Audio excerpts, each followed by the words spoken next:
Welcome to one India Telugu. పూరిలో ఉన్న రత్న భాండాగారం కోట్ల సంపదకి నిలయమా? గతంలో ఎప్పుడు తెరిచారు? 46 ఏళ్ల తర్వాత ఇప్పుడు మళ్ళీ ఎందుకు తెరవబోతున్నారు? ఇక 1978లో దీన్ని మొదటిసారిగా తెరిచారు. అసలు 1978లో ఏం జరిగిందో ఒకసారి చూద్దాం. ఒడిశాలోని పూరిలోని ప్రసిద్ధ జగన్నాథ ఆలయంలోని ఆభరణాల గదిని ఎట్టకేలకు తెరవబోతున్నారు. జూలై 14 ఆదివారం భాండారాన్ని తెరవాలని ఆ రాష్ట్ర బీజేపీ ప్రభుత్వం నిర్ణయించింది. 46 సంవత్సరాల తర్వాత నిధి ఉన్న గదిని తెరవబోతున్నారు. గత అసెంబ్లీ ఎన్నికల్లో ఇచ్చిన హామీ మేరకు బీజేపీ ఇప్పుడు ఈ మేరకు రంగం సిద్ధం చేస్తుంది. 147 స్థానాలున్న ఒడిశా అసెంబ్లీలో బీజేపీ 78, బీజేడీ 51, కాంగ్రెస్ 14, ఇతరులు 4 స్థానాల్లో విజయం సాధించారు.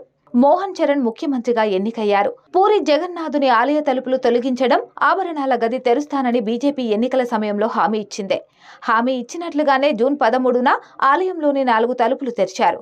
ఇప్పుడు మరో హామీని కూడా నెరవేర్చబోతున్నారు. జూలై 14లోగా ఆలయ ఖజానా లోపలి గదిని తెరవాలని ముఖ్యమంత్రి చరణ్ మాజీ ఆదేశించారు. రిపోజిటరీని చూస్తున్న అత్యున్నత స్థాయి కమిటీ ఈ మేరకు ప్రభుత్వానికి సిఫారసు చేసింది. 1978లో చివరిసారిగా స్టోరేజీ గదిని తెరిచారు. దీని తర్వాత గదిని తెరవాలని నవీన్ పట్నాయక్ ప్రభుత్వంపై చాలాసార్లు ఒత్తిడి తెచ్చారు. అయితే తాళం చెవి పోయినందున ఆ గదిని ఎవరూ తెరవలేకపోయారు. అప్పటి నుంచి బీజేపీ ఈ అంశాన్ని ఎన్నికల్లో ప్రధానంగా ఎత్తిచూపుతూ వచ్చింది.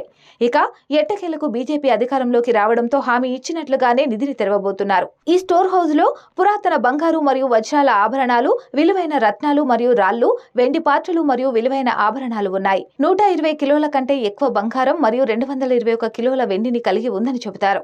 ఇవన్నీ జగన్నాథుడు, బలభద్ర మరియు సుభద్ర త్రిమూర్తులకు చెందినవే. చాలా వరకు ఆభరణాలు పురాతనమైనవి కాబట్టి ఈ నిధికి చారిత్రక ప్రాధాన్యత కూడా ఉంది. క్రీస్తు శకం 1466లో గజపతి కపిలేంద్రదేవ్ భారీ మొత్తంలో బంగారం మరియు ఆభరణాలను విరాళంగా ఇచ్చాడని ఆలయంలోని ఒక గ్రంథం చెబుతుంది.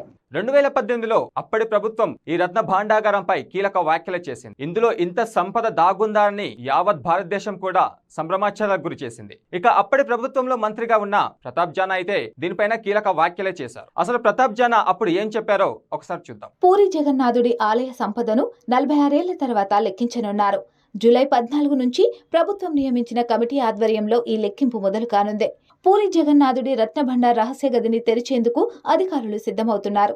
ఈ బండార్లో 2 గదులు ఉన్నాయి. వీటిలో మొదటిది బీహతర్ బండార్, దీన్నే లోపలి గది అని, రెండోది బాహర్ బండార్, దీన్ని వెలుపలి గది అని అంటారు. దేవుడి విగ్రహాలకు అలంకరించేందుకు అవసరమైన ఆభరణాల కోసం బాహర్ బండార్ను తరచూ తెరుస్తుంటారు. కానీ భీతర్ బండార్ను తెరిచి 45 ఏళ్లకు పైనే అవుతుంది. చివరిసారిగా 1978లో ఈ రత్న భండార్ లోపలి గదిని తెరిచినట్లు ఒడిశా రివ్యూ మ్యాగజైన్ తెలిపింది. ఈ ఏడాది మే నెలలో తలుపులు తెరిచారు. లోపల సంపదను లెక్కించే ప్రక్రియలు జూలైలో ముగిశాయి. అప్పుడు లోపలున్న సంపద విలువెంతో ఆలయ నిర్వహణ కమిటీ బయటపెట్టలేదు. 1985 జూలై 14న మరోసారి లోపలి గదిని తెరిచారు. కానీ ఆ రోజు సంపద లెక్కింపు జరగలేదు.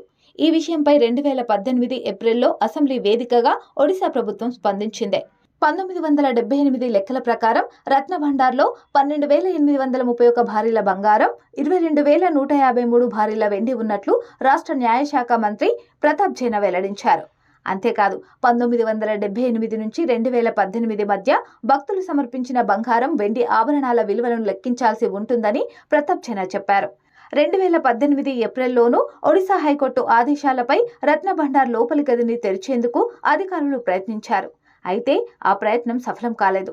లోపలి గది తాళం కనపడకపోవడమే దీనికి కారణమని ఆనాడు ది ఇండియన్ ఎక్స్ప్రెస్ ఒక కథనం ప్రచురించింది. సో ఇవి పూరిలో ఉన్న రత్న భాండాగారంపై పూర్తి వివరాలు. అయితే ఈ జూలై 14 అంటే సండే రోజు ఈ రత్న భాండాగారాన్ని మళ్ళీ తెరవబోతున్నారు. ఆ రోజే అసలు ఆ భాండాగారంలో ఏముందో అసలు విషయాలు బయటపడుతున్నాయి.